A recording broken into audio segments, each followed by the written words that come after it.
আপনারা যদি আপনার ফ্যামিলি কোনো মেম্বারে রূপশ্রী প্রকল্পে আবেদন করতে চান, তার জন্য আপনাদের কি কি ডকুমেন্টস লাগবে?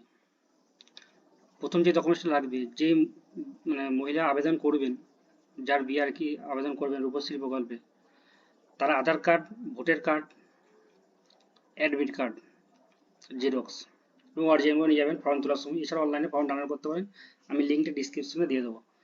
ডিসক্রিপশনে দিয়ে দিলে আমি সব রেডি করে নিয়ে যেতে পারবেন। তো আধার কার্ডের জেরক্স, ভোটার কার্ডের জেরক্স, অরিজিনাল নিয়ে যাবেন, অরিজিনাল জমা নিয়ে নেবে এবং অ্যাডমিটের জেরক্স। যার সাথে আপনার বিয়ে হবে সেই ব্যক্তি আধার কার্ডের জেরক্স, ভোটার কার্ডের জেরক্স, সমস্ত জেরক্সের নিচে তার সই থাকবে, সইটা আগে আগে করিয়ে নেবেন। এবং প্যান কার্ড কিংবা অ্যাডমিট কার্ড তার লাগবে, তার বার্থ প্রুফ হিসেবে অ্যাডমিট কার্ড কিংবা প্যান কার্ড। সমস্ত জিনিসে কিন্তু সই করে নেবেন, তার দু কপি ফটো। আর আপনার তো দু কপি ফটো লাগছে। ব্যাংকের নামগুলো আধার কার্ডের জন্য ম্যাচ আছে সেটা দেখে নেবেন। এবং একটা বিয়ের কার্ড লাগবে, আপনি যে বিয়েটা করছেন সেই বিয়ের একটা কার্ড সাথে লাগবে, কারণ তারা তো চেক করবেন এই সমস্ত তথ্য। আর এই 7 পাতার ফর্মটাকে আপনাদের ফর্ম ফিল আপ করে জমা দিতে হবে। তার মধ্যে আপনাকে এটা হয়তো জব ফিরে দিয়ে দেবে, অ্যাপ্লিকেশন নাম্বার লিখে এটা ফিরে দিয়ে দেবে। তো এই জিনিসগুলো আপনাদের লাগবে। এইগুলো অনেকে ওই জন্য ঘোরাঘুরি করে কি লাগবে না লাগবে, সেই জন্য ভিডিওটা করলাম। কারণ আমার নিজেরই মানে অফিসে যে কদিন ঘোরা হলো আমার বোনের রূপশ্রী করার জন্য, তো সেই হিসেবে ভিডিওটা করা। তো অফিসে একদিন আসেনি গো, পেলাম না ফর্ম, ফর্ম অরিজিনাল না দেখে দিতে চাইছিল না, তো আমি অনলাইনে ডাউনলোড করে নিয়েছি এটাকে। তো আপনারা সমস্ত তথ্য একবার নিজে সব রেডি করে নিজে একবার জমা করতে পারবেন।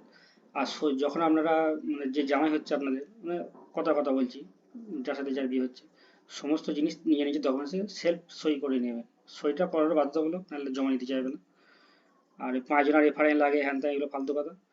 আর আপনার পঞ্চায়েত থেকে ইনকাম সার্টিফিকেট লাগবে, স্থায়ী বাসিন্দা সার্টিফিকেট লাগবে না। পঞ্চায়েতের ইনকাম সার্টিফিকেট আর স্থায়ী বাসিন্দা সার্টিফিকেট দুটো লাগবে, হ্যাঁ। পঞ্চায়েতের ইনকাম সার্টিফিকেট আর স্থায়ী বাসিন্দা সার্টিফিকেট এই দুটো জিনিসও লাগবে।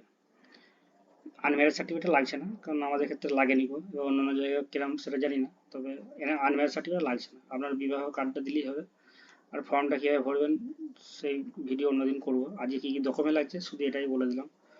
ভালো করে ভিডিওটা একবার ফার্স্ট থেকে লাস্ট পর্যন্ত শুনবেন, তা নাহলে হয়তো কোনো জিনিসটা মিস করে যাবেন, দিয়ে পরে গালাগালি করবেন যে আপনি বললেন এই লাগবে কিন্তু আরও চাইছে। এই জিনিসগুলো লাগবে। কিন্তু কোনো কোনো জায়গায় শুনছি নাকি যে গ্রামে 5 জনের ব্যক্তি রেফারেন্স চায়, মানে সেক্ষেত্রে কোনো কোনো জায়গার হয়তো যে ডিপার্টমেন্ট অফিসার আছে সে চেক করতে আসে না, ফোন করেই জেনে নেয়, সেই জন্য হয়তো ফোন নম্বর গ্রামের ব্যক্তি রেফারেন্স চায়, কিন্তু এরা বাড়িতে ভিজিট করবে। তো এই হচ্ছে মেন ব্যাপার। তো এই ভিডিওটা খুব বেশি শেয়ার করে দিন, যাদের বিয়ে হবে, কেউ বিয়ে হওয়ার মতো বয়স হয়ে গেছে, আগে থেকে জেনে রাখলে সুবিধা, নাহলে আমার মতো ঘুরে বেড়াতে হবে কি লাগবে না লাগবে 3 দিন ধরে।